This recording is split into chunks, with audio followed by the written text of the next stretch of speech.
በስመ አብ ወወልድ ወመንፈስ ቅዱስ አሐዱ አምላክ። በክርስቶስ ክርስቲያን፣ በወልድ ውሉድ፣ በመንፈስ ቅዱስ መንፈሳውያን የተሰኛችሁ የተከበራችሁ የልዑል እግዚአብሔር ቤተሰቦች፣ የእናታችን የቅድስት ድንግል ማርያም የአስራት ያደራ ልጆች፣ የቅዱሳን መላእክት፣ የቅዱሳን ጻድቃንና የቅዱሳን ሰማዕታት ወዳጆች በያላችሁበት የሰዓት አቆጣጠር እንደምን አደራችሁ፣ እንደምን ዋላችሁ፣ እንደምን አመሻችሁ። አሜን። ሳይገባን በምሕረቱና በቸርነቱ ጠብቆ ለዚህ ሰዓት ያደረሰን የሰራዊት ጌታ ልዑል እግዚአብሔር ስሙ የተመሰገነ ይሁን። እንኳን ለቀዳሜ ሰማዕት ሊቀ ዲያቆናት ቅዱስ እስጢፋኖስ ወርኃዊ በዓል እንዲሁም በዕለቱ ታስበው ለሚውሉ የቅዱሳን ዓመታዊና ወርኃዊ በዓል በሰላም አደረሳችሁ። የተወደዳችሁ የባህራን ሚዲያ ቤተሰቦች፣ ዝግጅታችን ለበርካታ የተዋሕዶ ልጆች ተደራሽ እንዲሆን ቪዲዮውን ላይክ፣ ኮሜንት እና ሼር በማድረግ ዝግጅቱን እንድትደግፉ በአክብሮት እንጠይቃችኋለን። እንዲሁም ለዚህ ቻናል አዲስ የሆናችሁ የተወደዳችሁ የተዋሕዶ ልጆች ቻናላችን ሰብስክራይብ በማድረግና የደወል ምልክቱን በመጫን በየዕለቱ የምንለቃቸው ቪዲዮዎች እንዲደርሷችሁ እንድታደርጉ በአክብሮት እንጠይቃችኋለን። ገድለ ቅዱስ እስጢፋኖስ። አንድ አምላክ በሚሆን በአብና በወልድ በመንፈስ ቅዱስ ስም አምነን በተባረከ በወርኃ ኅዳር 17 ቀን የሚጸለይ የንዑድ ክቡር ሊቀ ዲያቆናት ቀዳሜ ሰማዕት ቅዱስ እስጢፋኖስን የገድሉንና የሰማዕትነቱን ነገር የሚናገር መጽሐፈ ገድሉን እንጀምራለን። ቀዳሜ ሰማዕት ቅዱስ እስጢፋኖስ ጸሎቱና በረከቱ ከኔም ከሁላችን ሕዝበ ክርስቲያን ጋር ይሁን ለዘላለሙ አሜን። መንፈስ ቅዱስንና ጥበብን ተመልቶ በአምላኩ በልዑል እግዚአብሔር ዘንድ የከበረ በተቀደሰች አማላጅነቱ ስለ ሰዎች የሚራራ ቀዳሜ ሰማዕት ቅዱስ እስጢፋኖስ ጸሎቱን በፈጸመ ጊዜ ለሁለት የተከፈሉት የበሬው አካላት አንዱ ነቅ ከሌላው ጋር ተጋጠሙ። የበሬውን ቀንዶች በእጁ ይዞ በጌታዬና በመድኃኒቴ ኢየሱስ ክርስቶስ ኃይል አሁን ተነስ ሲል ተናገረ። ሊቀ ዲያቆናት ቀዳሜ ሰማዕት ንዑድ ክቡር ቅዱስ እስጢፋኖስ ተናግሮ እንደጨረሰም በሬው ተነስቶ ቆመ። 3 ጊዜ ያለምንም ጉዳትም ድኗልና ወዲያና ወዲህ ይመላለስ ጀመር።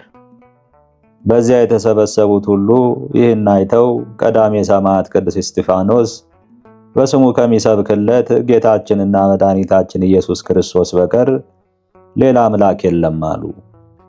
ያን ሰይጣን ያደረበት አመፀኛ መሰሪም ይህን ድንቅ ታምርስ እንኳን አይቶ ከክፉ ስራው አልተመለሰም።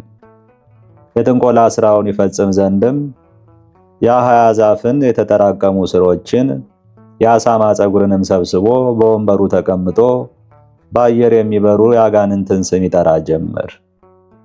ከወንበሩ ጋራም ከዳመናት በላይ ወጣ። ወደ እርሱ የሚመለከቱ ሁሉ ወደ ሰማይ እንዳረገ መስሏቸው ተጠራጠሩ። ሌሎቹም ያደረገውን ተመልክተው አደነቁ። እውነተኛይቱ እምነታቸውን ዘነጉ። የእግዚአብሔር ወዳጅ ንዑድ ክቡር ቀዳሜ ሰማዕት ቅዱስ እስጢፋኖስ ግን በፍቅረ መንፈስ ቅዱስ ተመልቶ በዚያን ለተሰበሰቡት ሕዝብ አድናቆታችሁ አይብዛ፣ አትጠራጠሩ፣ አስቀድሞ የታመናችሁት ጌታችንና መድኃኒታችን ኢየሱስ ክርስቶስን በማመን ጽኑ።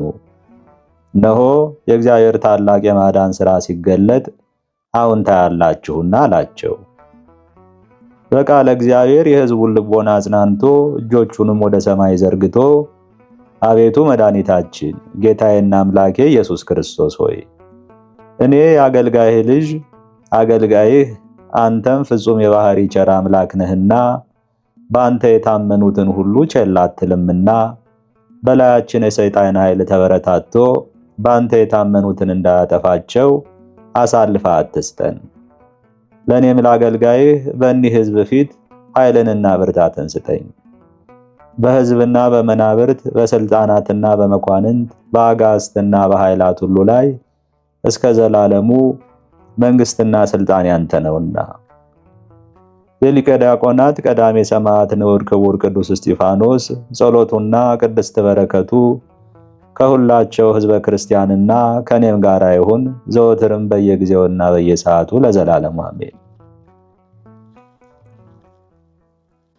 ጸሎቱና በረከቱ ዘወትር በየጊዜውና በየሰዓቱ ከቅዱስ እስጢፋኖስ ወዳጆች ከሆኑ ሕዝበ ክርስቲያንና ከኔም ጋር ይሁንና ስለዚህ ቀዳሜ ሰማዕት ቅዱስ እስጢፋኖስ የቅዱሳን አባቶቻችን ሐዋርያትን ተጋድሎ የሚናገር መጽሐፍ ጸጋ እግዚአብሔርን በኃይል ተመልቶ በሕዝቡ መሃል ታላቅ ድንቅ ነገርን እንዳደረገ የተናገረለት ንዑድ ክቡር ቀዳሜ ሰማዕት ገባሬ ታምር ሊቀ ዲያቆናት ቅዱስ እስጢፋኖስ ከአሕዛብ ወገኖች በሆነ አንድ ከሃዲና በሰራዊቱ ላይ ያደረገው ታምር ይህ ነው። አምላካቸው ልዑል እግዚአብሔርን ፈርተው የንዑድ ክቡር ቀዳሜ ሰማዕት ቅዱስ እስጢፋኖስ አማላጅነትን የሚማጸኑ ክርስቲያን ሕዝብ በሚኖሩባት በአንዲት ምድረ ጠንበላ በተባለች አውራጃ በንዑድ ክቡር ቀዳሜ ሰማዕት ሊቀ ዲያቆናት ቅዱስ እስጢፋኖስ ስም የታነጸች አንዲት ቅድስት ቤተ ክርስቲያን እንደነበረች ተነገረ። ግራኝ የተባለ አሕዛባዊ አመፀኛ በመነሳቱም በየአውራጃውና በየመንደሩ ሁሉ ግድያና ሁከት የጭንቅ ፍጅትም ሆነ። ብዙዎች ክርስቲያን ኢትዮጵያውያንም ተገደሉ። ግማሾቹም ስለ ቅድስት ሃይማኖታቸው ብለው ከመንደራቸው ወጥተው ወደ ተራሮችና ዋሻዎች ተሰደዱ። ያን ጊዜም ያ ግራኝ የተባለ እርጉም ከሃዲ የቀደመች ሃይማኖቱን ያልካደ ክርስቲያን ሁሉ ትእዛዜን ስለተቃወመ በሕይወት እንዳይኖር በሰይፍ ይገደል፣ ቤቱም ተዘርፎ ሀብቱ ይወረስ ብሎ አዋጅ አስነገረ። በክርስቶስ የሚታመኑትን ክርስቲያንም ሁሉ ሰራዊቱ ይገድሉ ዘንድ አዘዘ። በረከሰች ትእዛዙም ሰራዊቱ በመንገድም ቢሆን በቤትም ውስጥ ቢሆን ያገኟቸውን በጌታችንና መድኃኒታችን አምላካችን ኢየሱስ ክርስቶስ የሚታመኑ ክርስቲያንንም ሁሉ ይገድሉ ዘንድ ጀመሩ። በሰይፍ የገደሏቸው አሉ፣ በእሳት አቃጥለው የገደሏቸው አሉ፣ በመጋዝ እየሰነጠቁ የገደሏቸው አሉ፣ ወደ ጥልቅ ጉድጓድ ወርውረው የገደሏቸው ብዙዎች በክርስቶስ የታመኑ ክርስቲያንም አሉ። ስለዚህም የዚህችን ጠንበላ የተባለች ቅድስት ሀገር አውራጃ ሰዎች በላ። ይህ ግራኝ የተባለ እርጉም ከሃዲ እነርሱን ሊገድል ሀገራቸውንም ሊያጠፋ ወደ አውራጃቸው መጥቷልና ንዑድ ክቡር ቀዳሜ ሰማዕት ቅዱስ እስጢፋኖስን ይማጸኑት ጀመር። ከዚህ ግራኝ የተባለ እርጉም ከሃዲ ወታደሮች አንዱም ለመሸመግ ጓደኞቹን አስከትሎ ማንንም ማን ሳያየው ወደ አንዲት ዋሻ ገብቶ በተሸሸገ ጊዜ የዋሻው ክምር በላዩ ተደርምሶ በውስጡ ቀበረው። ግራኝ የተባለ እርጉም ከሃዲም እሳት ይዞ በዚያች ጠንበላ አውራጃ የምትገኘውን የንዑድ ክቡር ቀዳሜ ሰማዕት ቅዱስ እስጢፋኖስን ቤተክርስቲያን በእሳት ሊያቃጥል ቀረበ። ንዑድ ክቡር ቀዳሜ ሰማዕት ቅዱስ እስጢፋኖስ ይህች ቅድስት ማደሪያውን በአማላጅነቱ ይጠብቃታልና ሊያቃጥላት ግን አልቻለም። ይልቁንም በቅዱስ እስጢፋኖስ ትእዛዝ በቤተ ክርስቲያኑ ጠፈር ላይ የነበሩ ንቦች ተነስተው ከነሰራዊቱ እስከ ሩቅ አውራጃ ድንበር ድረስ አሳደዱት። ይሄ ግራኝ የተባለ እርጉም ከሃዲም ከነሰራዊቱ በፍርሃትና በመንቀጥቀጥ ተመልቶ ሸሸ። የዚች ቅድስት ሀገር ሰዎችም በንዑድ ክቡር ቀዳሜ ሰማዕት ቅዱስ እስጢፋኖስ አማላጅነት ከኒህ ጠላቶቻቸው ከሃዲ ግራኝና ከሰራዊቱም እጅ ያዳናቸው አምላካቸው እግዚአብሔርን አመሰገኑ።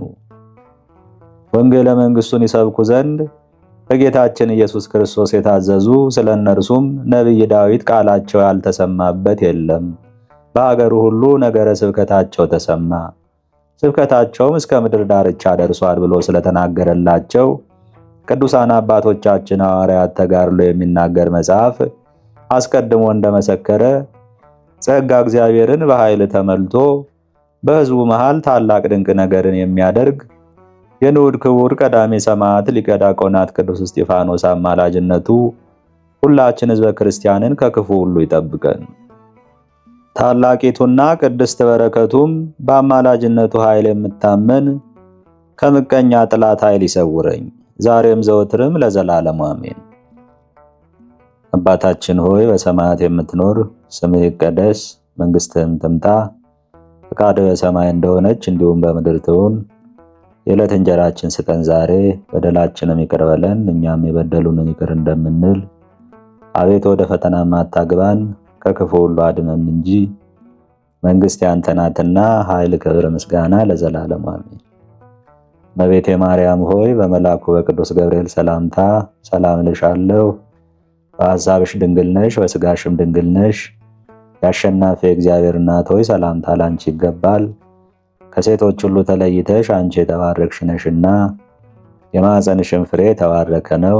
ጸጋን የተመላሽ ቅድስት ሆይ ደስ ይበልሽ፣ ልዑል እግዚአብሔር ከአንቺ ጋር ነውና ከተወደደው ልጅሽ ከጌታችን ከመድኃኒታችን ከኢየሱስ ክርስቶስ ዘንድ ይቅርታና ምሕረትን ለምኝልን ኃጢአታችን ያስተሰርይልን ዘንድ ለዘላለሙ አሜን። ከዚህ በመቀጠል የዕለቱን ስንክሳር እናስደምጣለን።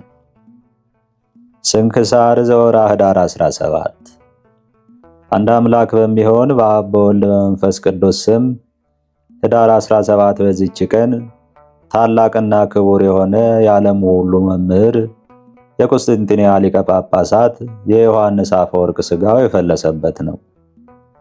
ይህም እንዲህ ነው። መበለቲቱን ቦታዋን በግፍ ነጥቃታለችና እርሱም እንድትመልስላት ቢያዛት ስላልሰማችው ስለ መበለቲቱ ቦታ ቅዱስ ዮሐንስ ንግሥት አውዶክስያን ባወገዛት ጊዜ በእርሱ ላይ ተቆጣች። ሰይጣንም በልቡ አደረና ስለ ክፉ ሥራቸውና ስለ በደላቸው አውግዞ የለያቸውን ኤጲስቆጶሳት በእርሱ ላይ ሰበሰበች። እነርሱም ስለመሰደዱ ከእርሷ ጋር ተስማምተው አድራኮስ ወደምትባል ደሴት አጋዘችው። በዚያም ጥቂት ዓመታት ኑሮ ወደ መንበረ ሲመቱ ተመለሰ። ከዚህም በኋላ ዳግመኛ መናፍቃን የሆኑ ኤጲስቆጶሳትን ሰበሰበችና ወደ አርማንያ አጋዙት። ከዚያም በረሃ ወደ ሩቅ አገር ሰደዱትና በዚያ አረፈ። የአርቃዲዮስም ልጅ ታናሹ ቴዎዶሲዮስ በነገሰ ጊዜ መልእክተኞችን ልኮ የቅዱስ ዮሐንስን ሥጋ ብዙ በመዘመርና በማመስገን በታላቅ ክብር ወደ ቁስጥንጥንያ አፍልሶ አስመጣው። ይህም ከረፍቱ በኋላ በ35 ዓመት ነው። በሌላ በቅብጢ መጽሐፍ በግንቦት ወር 22 ቀን እንደደረሰ ይናገራል። በሮማውያን መጽሐፍ ግን በየካቲት ወር 22 ቀን ተባለ። የዕንቁ ፈርጾች ባሉት የእብነ በረድ ሳጥን ውስጥ አድርገው ወደ ቤተ መቅደስ አስገቡት። ከሥጋውም ታላላቅ የሆኑ ድንቆች ታምራት ተገለጡ። ሁለተኛም የእስክንድርያ ግጻዊና የሀገረ ክፍት ኤጲስቆጶስ አባ ዮሐንስ የጻፈው ግጻዌ የመለካውያንም ግጻዌ በዚህ በኅዳር 17 ቀን ቅዱስ ዮሐንስ አፈወርቅ እንዳረፈባት ተባበሩ። ሁለተኛም ደግሞ የመላካውያን ግጻዌ ዮሐንስ አፈወርቅ አይሉል በሚባል ወር በ14 እንዳረፈ ይናገራል። ይህም በመድኃኒታችን በመስቀል በዓል መስከረም 17 ቀን ነው። ስለዚህም ራሱን ለማስቻል ወደ ኅዳር 17 ቀን ለወጡት።